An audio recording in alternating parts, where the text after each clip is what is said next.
Hi everyone, today I am going to show how to change the text height in PROE Creo 7.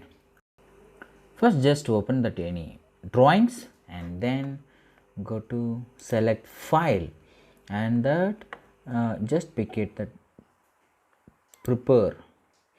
In that prepare we have the option drawing properties.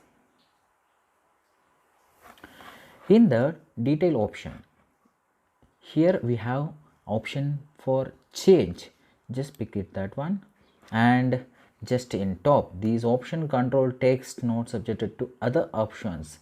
So we have to do on this, the text height is 0.156250.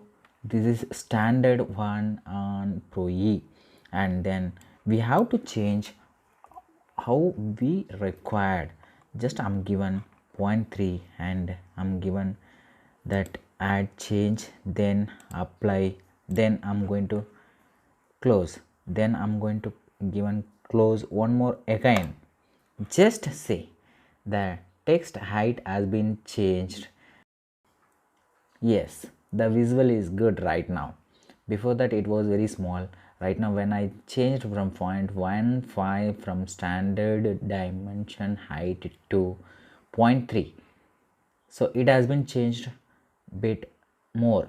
So the clarity is looks good right now for text. So this is the method to change the text height. Everything is good.